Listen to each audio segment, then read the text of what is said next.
Did you just really do that? Good pee. Come here, mate. Sit.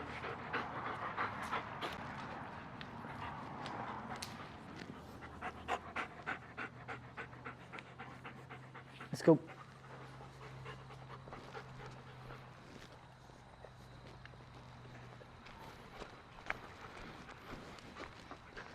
Rightio, we're just going to do some loose lead walking with Boss. Good. So essentially, what does loose lead walking mean? Very simply, it means that the dog's walking on a loose lead, but also not lunging, not surging towards things. Good.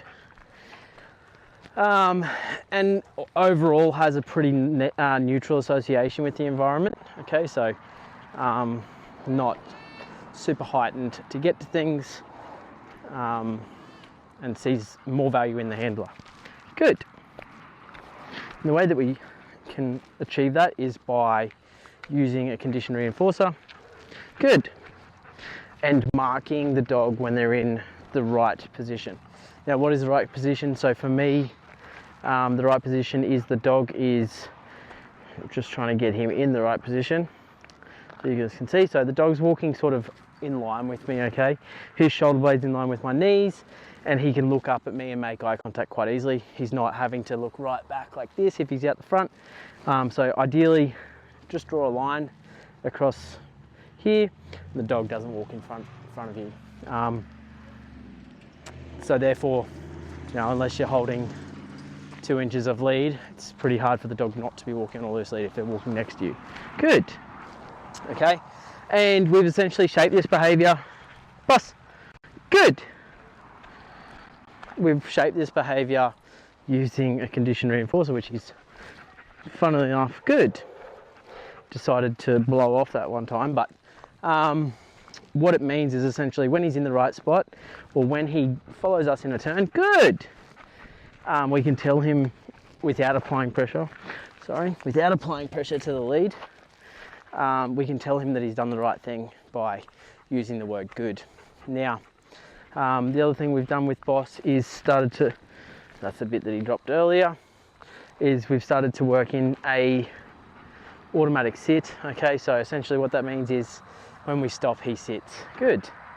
I did use a little bit of leash pressure there just to remind him, and that's pretty well the process and the way that we manage that behaviour moving forward. I don't typically release the dog out of the behaviour, my movement alone. I haven't asked him to sit, it's just well, I have through body language essentially, but good. The expectation is that when we do stop, he sits. Okay, and what that's going to do is it's going to help you with any meet and greets and stuff like that that you have. So if you were to walk up to someone in the street, say for instance like this, you're walking towards someone and you go to stop and he's very distracted because there's a horse float there that's just had horses come off it and he's trying to figure out where they are. Okay, good. But essentially what we want him to do is just sit every time we stop. Okay, and how we manage that, again, we want to maintain the lead as being loose when he's in that sit. Okay, and we can quickly apply pressure if he leaves the sit. Okay, and I'll explain that a little bit later in our sit tutorial. Good. When he notices something like that that's a little bit unusual or peculiar, marking good and reinforcing with some food creates a slightly positive association to that thing. So like, it also, like, obviously if they are at all uncertain about something, creating a positive association with it can be really beneficial for, you know, the dog's progression through life. He breaks the sit, we just apply that upward pressure and put him back into the sit. Okay, good. And we want him to be in this nice calm behaviour before we're going to give him any form of physical affection. Okay, any pats and praise. Good. We don't want him to be wiggle worm or like shaking sort of thing with anticipation. We just want him to be calm, cool and collected, and just like this. Good. And again, we can just walk on then and keep going. I'm going to put a bit of focus into this loose lead walking just because he is distracted, and it is a good opportunity for us to proof this behavior, okay, with all the horses.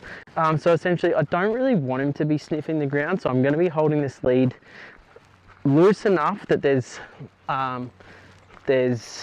no tension on it, but also I'm going to be holding it so close to tight, or so close to having tension on it, that as soon as he does sort of move into that pressure, it's going to apply. So as you can sort of see, every time he goes to drop his nose, it's not something that ideally, if I'm doing like a walk that I need to get from A to B, and it's not for the enrichment of the dog, I don't really want him to be doing a lot of sniffing.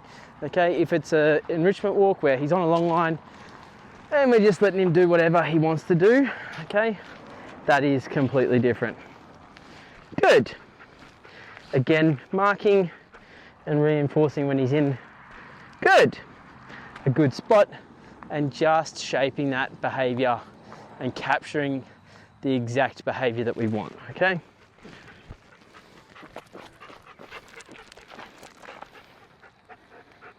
Good. Trying to shape that front sit as his finish. Good. All right.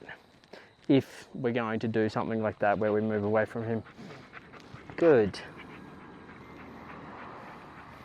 Whereas if we're going to just stop, we just want that pressure up. Good. And we just want him to sit on the spot. Okay. Doesn't really matter as long as he's somewhat engaging with us. Okay. Ideally, he is facing me and not facing away. So you can see in that circumstance there where he did go to break the behavior, and hopefully you can see this pretty easily, where he did go to break the behavior. I marked okay, just telling him that's not correct, mate. You need to go back into that position, applying that leash pressure, and as his bum hits the ground, it's that leash pressure coming off. Good.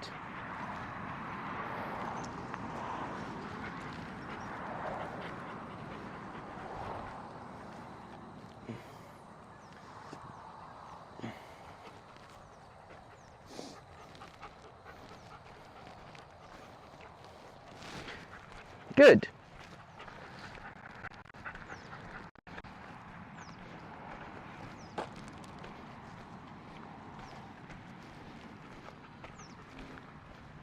Want to practice all sorts of different turns, okay? Turning directly into him, directly away from him. Trying to hold this lead in a pretty central location, okay? We want to hold it pretty central to our body. Good.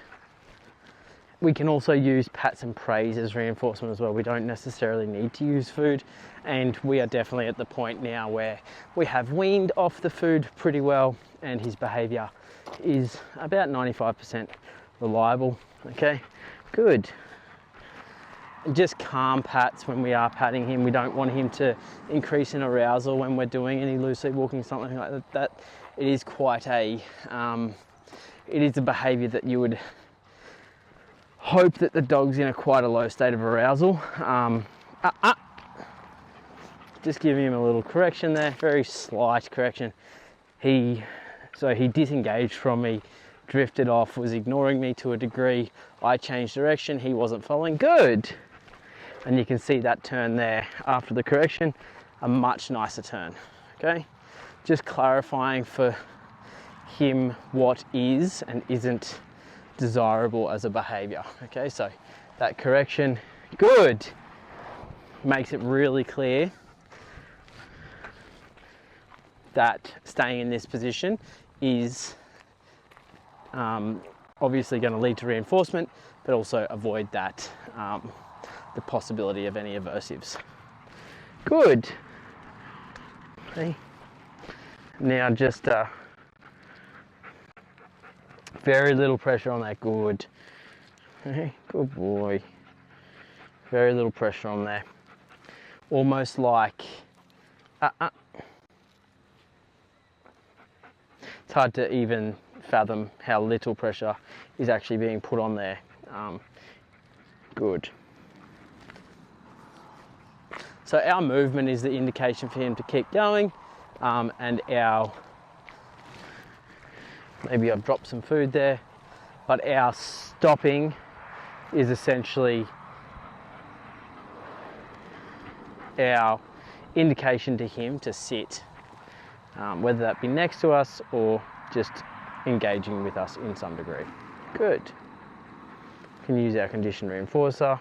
Good. While we're doing this, that's going to charge that condition reinforcer a little bit as well. Good. If we are giving him some praise and pats. Not wanting to get him in an aroused state, as I said, like if he does become, so when we go to pat him, if he does start to increase in arousal, we want to remove our presence and wait until he presents better, calmer behavior before we will then interact with him. And when we interact with him, we want to try and interact with him in quite a calm manner. Good. Okay.